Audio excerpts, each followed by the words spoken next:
What's up, folks? Welcome back to Tactical Tortoise. My name is Trevi, and welcome to part 2 of our How to Play Warhammer 40,000s in 9th edition. Let's frickin' do it.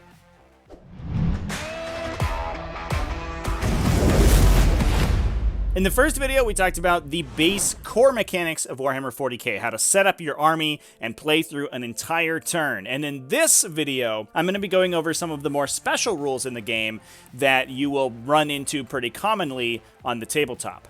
There's going to be a lot of small minutiae that I'm not going to cover in this particular video. If that does come up in your games, you will be able to find a lot of the answers to those questions and exactly how very specific abilities and interactions work in the rare rules section of the Warhammer 40k rulebook or errata documents. That has a bunch of very particular interactions that are hyper specific and we won't be talking about today. But I'd like to start off with some more general stuff. First off, I had some questions in the comment section of the last video and things that people pointed out that I didn't cover, and I will be talking about those first. First off, some eagle-eyed viewers noticed that when I displayed the Swarmlord datasheet up on the screen, that he actually has 3 separate stat lines on his profile. This is a profile called a damage table, also known as a bracketing profile or degrading profile, and means that the model's statistics on the table can change as they lose wounds. If you notice, looking at the datasheet, there is a separate wounds characteristic for each of the brackets. When the Swarmlord reaches that number of remaining wounds after taking damage over the course of the game, the stats will change to represent whatever the current line looks like. In this case, he'll lose speed, strength, and attacks as he degrades, but some units can lose different qualities, and some even get better in some instances as they receive damage. In addition, I saw some questions about invulnerable saves versus armor saves. Invulnerable saves are just a save that can be taken in place of your normal armor save if you elect to. They aren't required to be taken if you have one, and they don't turn on if you don't have an armor save to take. So if you want to, sometimes you can elect to take your invulnerable saving throw in place of your armor saving throw, or vice versa, even if one of them is worse than the other. This can be used in some really particular situations if you actually want to take casualties. For example, to make an enemy unit's charge more difficult, or to remove their ability to target you later on in a shooting phase. This is usually pretty technical, and generally speaking, you want to keep your models alive, so you're going to take whichever save is better for you, but that's totally under that model's controlling player's control.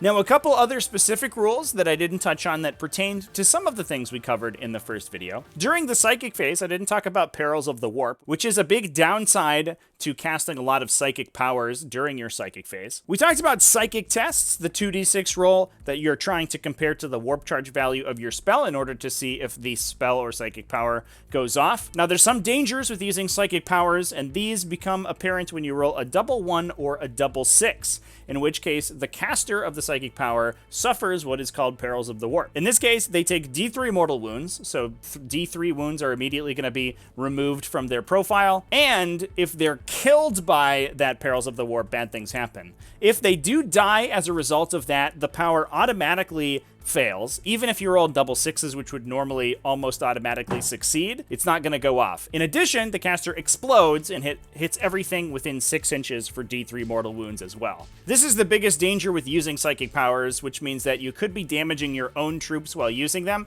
in addition to their inherent inconsistency. Another characteristic that I didn't cover on because it wasn't really relevant in the tutorial turn that we played out was the blast characteristic of some weapons. Some weapons have this ability listed under their special rules, and what it does is make them more effective at targeting large numbers of enemy models. If a blast weapon with a variable number of attacks, for example, a D6 or D3 number of attacks, fires at a unit of 6 or more models, any rolls below a 3 for their number of attacks will be considered a 3. So they become minimum 3 shots if they attack those 6+ model units. If you attack an 11+ model unit, however, they automatically max out the number of shots. Basically, you're considered to have rolled a 6 for all of the dice that you're rolling in order to generate your number of attacks. The size of the unit is determined when you select them as the target, so even if your subsequent shooting from that same unit reduces that target unit below 11 or 6 models, you will still be getting the benefits of that blast as long as they had those numbers at the start of that model's shooting activation. In addition, if you have a multi-d6 roll for a single weapon, the blast ability applies to the total of your roll, not the roll for each individual die. So for example, if you are firing a 2d6 blast weapon at a unit of 6 models, each die wouldn't have a minimum of 3 shots, the total roll would have a minimum of 3 shots, which means it wouldn't really come into play unless you rolled double ones on the characteristic for that blast. However, you get a big bonus if you attack an 11 plus model unit because you'd be getting 12 shots rather than just 6 for a 1d6 weapon, for example. The other downside of blast weapons is that even with the big guns never tire rule that we talked about in reference to monsters or vehicles, which allows them to fire in combat, sometimes at the penalty of -1 to hit if they're carrying a heavy weapon, blast weapons cannot be fired in combat. So if you're using the big guns never tire rule to shoot at models engaging you, it's usually good to declare that your blast weapons will target something out of melee in the off chance that you kill whatever's engaging you and are then free to make those attacks with your blast weapons. All right, moving on to some different advanced rules. Let's talk about one of the most important mechanics in Warhammer 40,000. This is command points and using stratagems. Command points are a persistent resource that players use over the course of the game, either to build their army list pregame and get themselves some bonuses, or to use special abilities called stratagems throughout the course of the game. The number of command points that you start the game with depends on the game size that you're playing. For a normal 2,000 point game, you'd start with 12 command points, and when you build your list, you'll spend those command points on detachments or pre-game stratagems. We talk about this a lot in the list building video. I'll go ahead and link that in the description for those who haven't taken a look at that. But we do have a tutorial on how to build a list, and that talks about the command point costs of various detachments. But generally, a detachment will bleed a couple of your command points when you include it. However, a single patrol or battalion detachment, if it has your warlord in it, will refund its own CP, meaning you can regenerate a couple CP in some instances while you're building your list. That means that most lists built off a single detachment will start a game of Warhammer 40,000 with 12 CP, at least a 2,000 point game. Before the game as well, you have the option to spend those command points on entering models into strategic reserve. I'll talk about that in the next section when we talk about the reinforcement step of the movement phase. But the other and probably most important thing that you spend CP on is using stratagems. Stratagems are special abilities you use over the course of a game with specific triggers. For example, a lot of stratagems can be used before the game starts, at the start of the first battle round, when a unit is selected to shoot, for example, are a lot of very common triggers. And you will spend CP from your command point pool in order to unlock that stratagem, which will then have an effect that affects the game state. Each codex in 40k gives you a certain number of stratagems that you may use throughout the game using that army. These are usually unlocked by having a full detachment of units coming out of that codex or with the correct faction keyword. But there are also some generic stratagems that everyone has access to. And I will discuss those here real quick because every army having access to them means that they are very integral to how 40k plays. The first one, and probably most common one, is command reroll. This allows you to reroll a single hit roll, wound roll, damage roll, saving throw, advance roll, charge roll, psychic test, or deny the witch test, or the dice that you roll for a number of attacks for a weapon. Now, importantly, when we're talking about hit rolls, wound rolls, damage rolls, or saving throws, rerolling a single one of those, because those are assumed to have happened sequentially, means that you are only rerolling a single dice out of that total pool of attacks. So, for example, if I were to attack with 5 Space Marines shooting 10 bolt gun shots and wanted to command point reroll one of them, I would only reroll one of the hit rolls, not all of the hit rolls out of that attack. Similarly, we talked about how saves and damage are applied sequentially if you're using the fast dice roll mechanics in the core book. This is the situation where rolling those out individually, if you're intending to use a command point reroll, is very important because you will only be able to reroll the test if you have rolled it in sequence. So, for example, if I'm taking 4 armor saves, I would roll them one at a time and decide immediately before my model takes damage after I roll any one of those rolls whether I'm going to reroll it. Basically, the same thing goes for damage rolls, which would be rerolled by the attacker immediately after the defender fails their saving throw. For charge roll psychic tests, deny the witch tests, and number of attacks for a weapon, if those roll 2d6, which charge rolls and psychic tests will typically do, when you use a command point reroll, you will reroll all of the dice in that roll. So you'll pick up both dice for your charge roll, for example, and reroll both of them. Advanced rolls, however, use a single d6, so you're just going to reroll the one of them. Command rerolls are probably the most common place that you're going to see command points be used, so it's important to know all of the mechanics associated with them. We also have a bunch of other stratagems we can use that are a little bit more niche.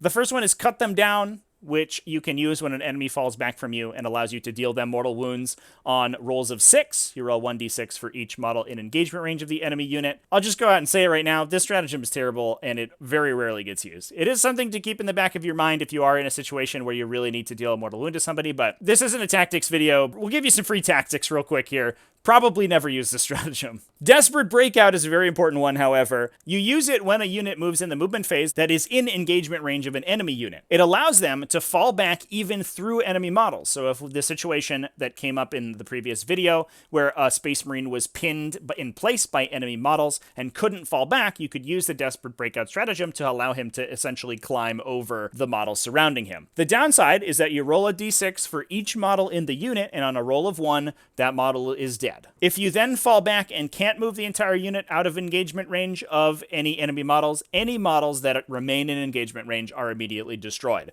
So this stratagem does cost 2 CP and comes with some significant dangers, but it allows you to extricate yourself. There is also a downside where even if you have an ability or stratagem that would normally allow you to fall back and act as normal, Desperate Breakout prevents you from doing that full stop. We also have another very similar one, Emergency Disembarkation. This is used when a transport that's carrying models is destroyed, which we will talk about later in this video. It allows you to disembark those models within 6 inches of the transport's location rather than 3. This is very useful if you're wanting to put your models out of line of sight or dodge enemy engagement range with those models as they disembark. However, it does mean that they are destroyed on a roll of 1 or 2, whereas normally models climbing out of a destroyed transport are destroyed on a roll of 1. Now, the last 3 here are going to be some other very important ones. The first one is called Fire Overwatch, which you use when one of your units is declared as a charge target and allows them to fire Overwatch at the charger. This is a core mechanic that you don't see used particularly often. There are some faction-specific abilities that interact with Overwatch pretty consistently, but this is really the only way to unlock it if you don't have any special abilities for your army. It allows you, essentially, to shoot as if it were the shooting phase at the unit charging you. However, your attacks only hit on rolls of 6. Regardless of if you have any benefits to hit, or your opponent has any negatives, or anything else like that, only your 6s are going to hit when you're firing Overwatch. If you have weapons that automatically hit, they will still automatically hit, so that makes things like Flamers really effective when firing Overwatch. But otherwise, it gives you a last-ditch, if inconsistent, way to damage your opponent before they engage you in melee. Counter-Offensive is a 2 CP stratagem that allows you to interrupt the normal flow of combat. You can use it immediately after an enemy unit fights in the fight phase, and it allows you to then select one of your own models to fight. This doesn't mean that a unit gets to fight more than once in the fight phase. It basically just moves them up in the normal order of fight phase selection, but the most common situation in which this gets used is that if your opponent charges your army with 2 charging units, they will fight with one of their charging units first, and immediately after that unit fights, you can then use counter-offensive to fight with another one of your units that was charged this turn, interrupting the normal flow of combat where your opponent would roll all of their charging units first. This gives a lot of interactivity to the fight phase and gives both players something to do over the course of the fight phase, and it is a very important one to keep in mind. Lastly, Insane Bravery is a 2 CP stratagem that can only be used once per game, and it allows you to automatically pass a morale test on one of your units. You don't roll dice for the morale test, and you don't roll any combat attrition at all. Your unit has just assumed to have rolled a 1, which is normally an automatic pass on any morale check. Knowledge of stratagems is a very important skill in Warhammer 40k, so I encourage you to study any codex that you are planning on playing very extensively so you know which stratagems are going to be useful to you in your games. Moving on, let's talk about some more specific stuff. Let's talk about the reinforcement step of the game. Now, the reinforcement step is a subdivision of the movement phase. It occurs after all of your units have been selected to move and completed their movement activations. Some models, for example, Space Marine Jump Infantry, infantry and models that you have placed into strategic reserve using command points have the ability to be placed on the table after the battle has started, instead of being placed in your deployment zone as normal. These are things like teleporters or models being airdropped onto the table or burrowing up for underground that allow them to outflank their opponent and come in from unexpected angles. Now, during the reinforcement step of your movement phase, you will go ahead and one at a time place all of your units that are currently reinforcements onto the table. You cannot do this on the first turn, so any reinforcement unit that you have, unless otherwise specified, only comes in on round 2. A couple models break this rule. For example, Space Marine drop pods can be placed in on the first battle round, but basically no other reinforcements can. Generally speaking, models that come in during the reinforcement step cannot be placed within 9 inches, sometimes 12 inches of enemy models, and count as having moved that turn. If they charge any enemy models, regardless of the elevation of their target, they always need a 9 to make their charge move, and they can't move further that turn unless it is to charge or make fight phase movements. Now, a lot of these models can be placed anywhere on the table, but some models that are outflanking, for example, have to be placed wholly within a distance of the table edge, and an example of this are strategic reserves. Strategic reserves is a way to enter any of the models that you want in your army into reinforcements. The cost to place units in strategic reserve is essentially the combined power rating of all of your units entering strategic reserve. Placing any units into strategic reserve costs you 1 CP. If your units are 10 power level or more, it will cost you 2. If they're 20 power level or more, it will cost you 3, and so on and so forth. When units are brought in from strategic reserve, they could be placed wholly within any table edge that is not the table edge designated as your opponent's table edge in the mission diagram. If they're arriving on turn 2, they also cannot be placed within your opponent's deployment zone, but if they're arriving on turn 3, they don't have that restriction. They just can't be placed off of your opponent's battlefield edge. If you place them within an inch of your own battlefield edge, they can also ignore the restriction where they have to be placed outside of 9 inches of enemy models. So placing them defensively does give you a little bit more flexibility.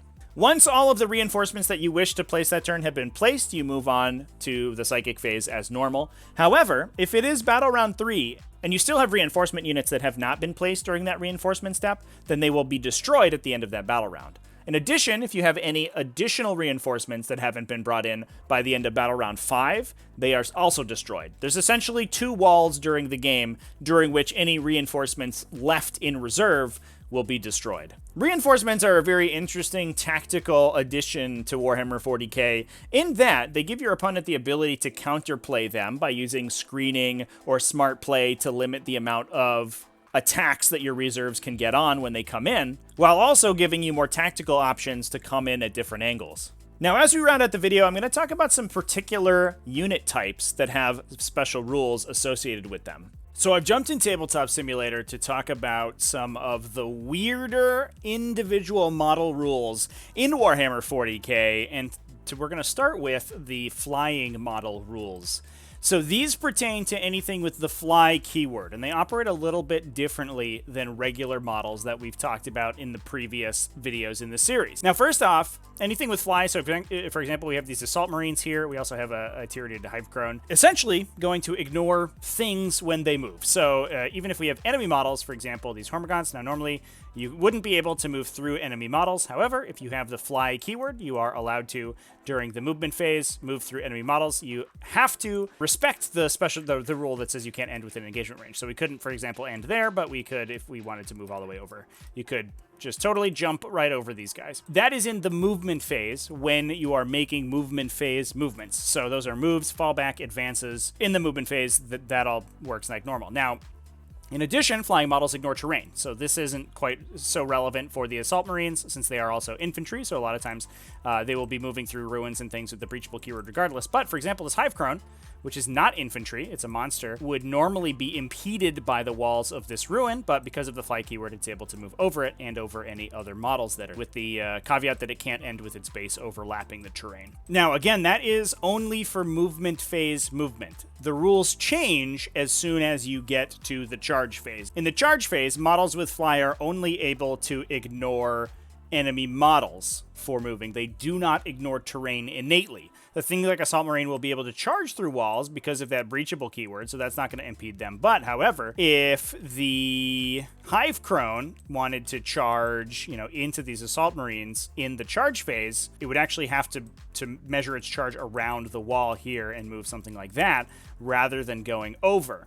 You are still able to ignore models in the charge phase. So if the Hive Crone was, trying to make it over somewhere like this, it could do that as long as it didn't overlap any bases. But it does not innately ignore terrain. Now, obviously, there are a lot of fight phase movements as well. Those, and things like heroic interventions, pile and consolidate, those do not benefit from the fly keyword whatsoever. So even when you're performing a heroic intervention, you have to move up and bump bases. And we'll talk about heroic interventions in the immediate next section of the video when we talk about characters. Pile and consolidate as well, those all cannot move over models. So the best way to think about the fly keyword is less that you are actually soaring above the clouds and up in the air, and more like you're operating like one of these Assault Marines, like you would in the video game or something, where you use it as a jump pack, where you jump up in the air and then you come back down to ground and then you jump back up in the air. So when they're moving, they're able to jump up and leap over these big walls and things. Then they land, then they go to charge, and when they charge, they're just doing a shorter jump, so they can't quite get over the big walls, but they can hop over and around enemy units and things like that. Now let's go ahead and talk about characters. Characters have a lot of benefits over normal troops. For instance, they often have access to Relic and Warlord traits, which I have talked about extensively in my list building video. You can go check that out there. But they also have access to two abilities known as Lookout Sir and Heroic Intervention. Firstly, characters usually are individual models. There are very few multi-model character units. And as such, they need to be protected a little bit by the remainder of their army, which they are by the Lookout Sir ability. This ability makes a character untargetable by enemy attacks unless it is the closest model, visible to the enemy model attacking them, and not within 3 inches of any other friendly models. Now, that's a lot of criteria, so let's talk about exactly how that works. First off, this rule basically only applies to characters below 10 wounds. If you are 10 wounds or greater, you are essentially operated when being shot at in the shooting phase exactly like you would be any other unit type. You can be targeted as long as your opponent has line of sight to you. Full stop, that's it. And you also can potentially block for characters using the rules we're going to be talking about here. So here's how Lookout Sir works in a nutshell. As long as the character is within 3 inches of another friendly unit that has at least 3 models in it, or is a big vehicle or monster itself that is not itself a 9 or less wound character, then it gains the attribute of being Lookout Sir'd for. This is essentially the unit bodyguarding for them, blocking hits for them, or just telling them to keep their head down. As long as the unit is being looked out for, if an enemy model is choosing targets for a ranged attack, it cannot choose them to be the target if there are any other friendly models closer. So in this instance, for example, if this chaplain was standing here, while it is within 3 inches of the Land Raider, this Exocrine on my side of the table could target it because no other friendly models would be closer. If the positions were swapped and the Land Raider was in front, I could not target the chaplain because there would be a Land Raider that was within 3 inches of the chaplain and closer to them. Where this gets weird, though, is that the unit closer to the attacking model than the character, giving them the effect of not being the closest model, does not have to be in line of sight. So for example, you could place a tactical squad behind this wall here, where the Exocrine does not have line of sight to them. And because the chaplain is within 3 inches of a vehicle, they are being protected, which means that when the Exocrine goes to choose its targets, it could not choose the chaplain because the chaplain is within 3 inches of another unit that's blocking for them and not the closest unit to the attacker. It's a little strange and conceptual, but once you play a couple games with this character protection rule, it gets a lot easier to remember. Basically, just think of their untargetability aura turning on or off when they are within 3 inches of any other friendly units. And while that aura is active, they have to be the closest unit to an enemy model in order to be attacked by them.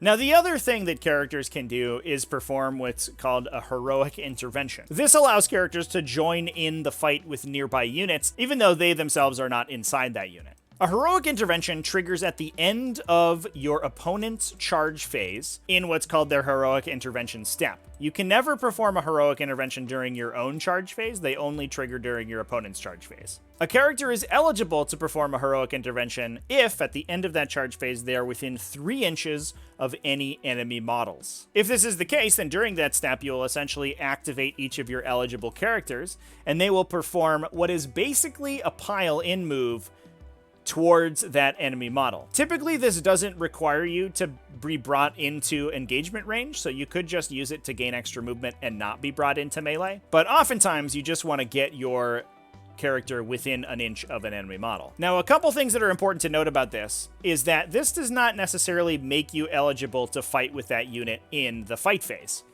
If, when it comes time for that character to fight, there are no models within an engagement range of them, they won't be able to attack, since the requirements to be able to attack are that you charged this turn, which the chaplain did not. He performed a heroic intervention, which is different than charging, or you are currently within an inch. But if, for example, this Hormagant had moved outside of an inch or had been killed, then the Terminator Chaplain would not have anybody within his engagement range, and he would not be able to attack.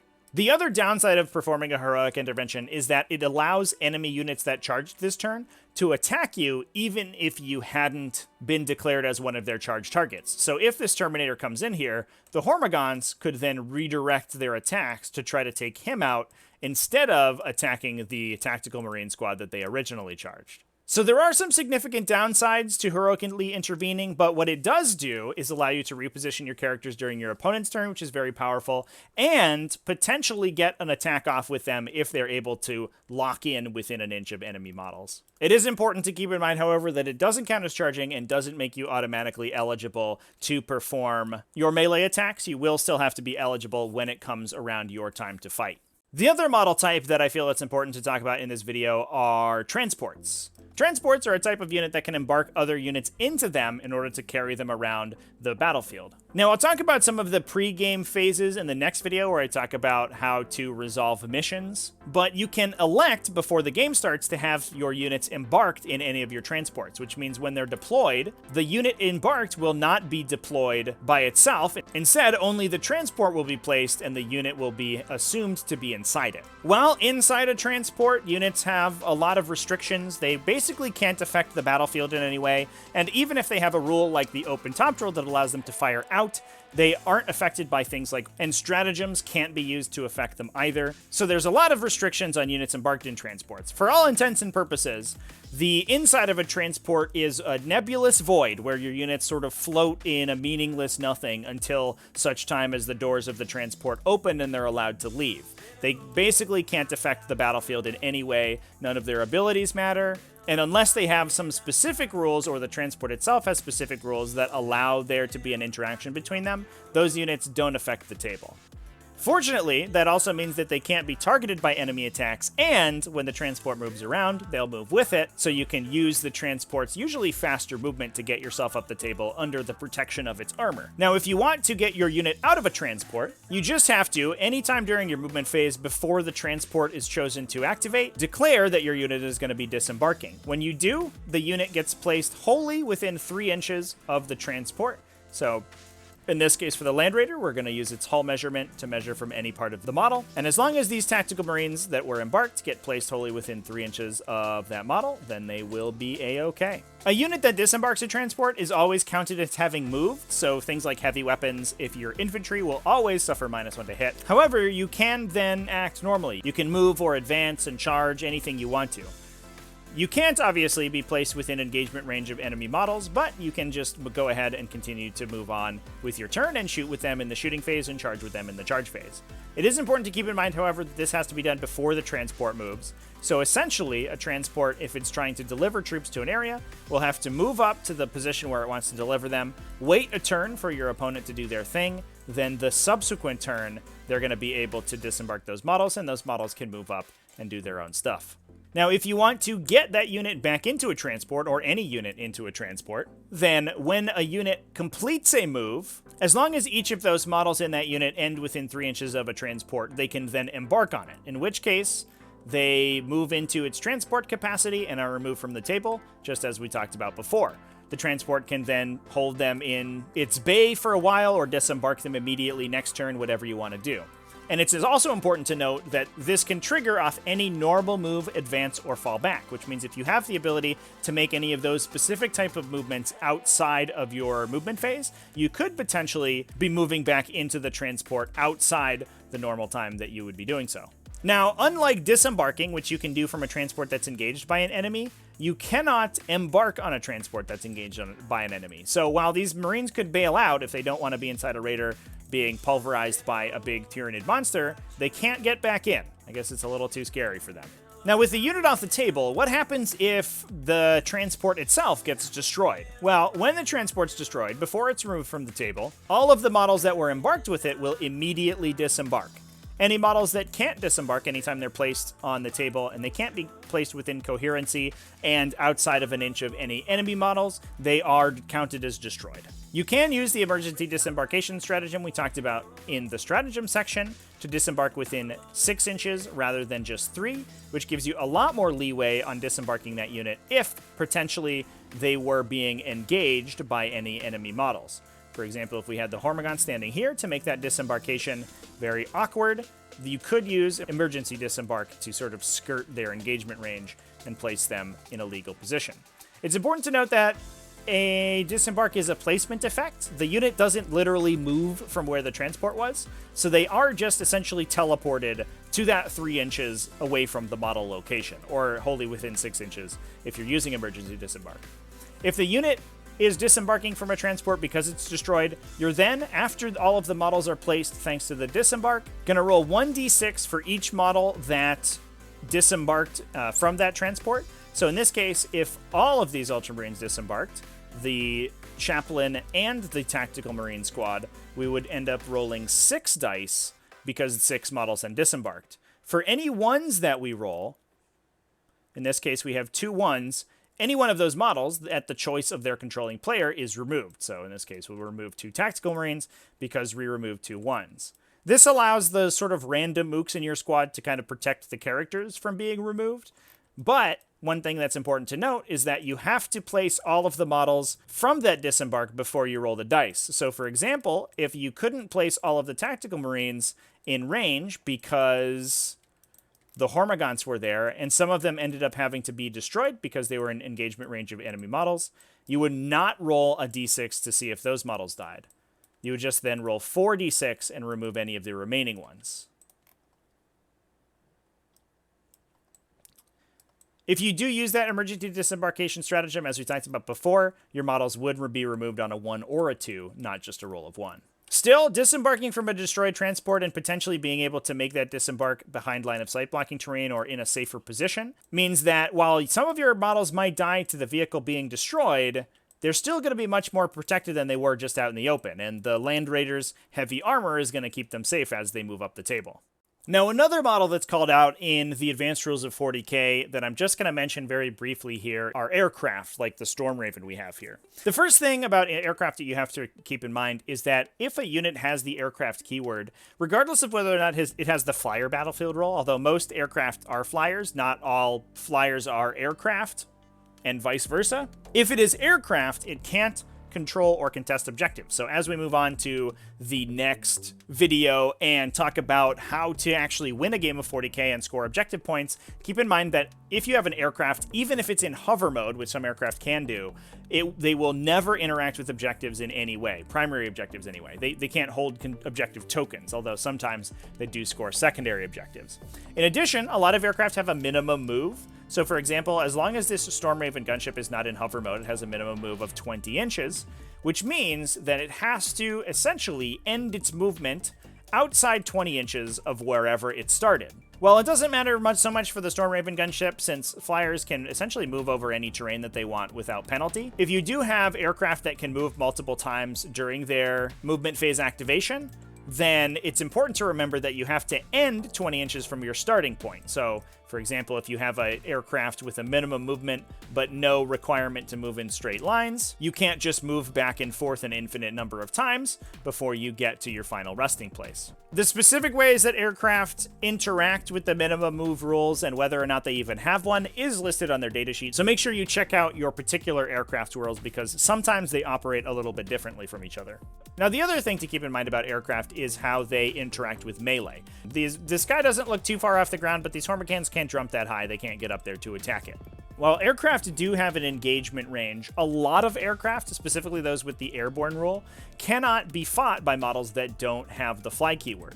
In addition, an aircraft model, while it usually measures to the base for movement and attacking, isn't really represented by its base because an aircraft is assumed to be way above the table flying around. Having the base impede enemy movement wouldn't really make sense. So while you can't end an engagement range of an aircraft just like you can't any other unit, you can move through its engagement range and cross its base without penalty as long as you have enough movement to entirely clear it. This means that while aircraft can potentially block the final resting place of models, like these Hormigans, for example, couldn't legally move here, they can't be used to physically body block your movement, since you can just go right through their base if you need to. In addition, whenever you're performing a fight phase movement, so a pile-in, consolidate, or even a heroic intervention, you exclude aircraft unless you fly when you're determining the closest model. So that means, for example, if we were performing a pile-in with these Hormigons, we would probably want to get into melee with this Terminator Chaplain, but this Storm Raven would normally stop us. The models would have to kind of spiral around like this so that they end their movement closer to the Storm Raven, but because of that aircraft rule, they can actually entirely ignore the Storm Raven. They can move through its base, just as we talked about, and they ignore it for the purposes of piling in, which means they can just elect to move towards the Chaplain and move in this direction. That means that while aircraft have a ton of flexibility in where they move and how they engage with their enemy, your enemy isn't necessarily as impeded by an aircraft model as they would be a normal model type. So with that, that's basically it for the more advanced rules of Warhammer 40k.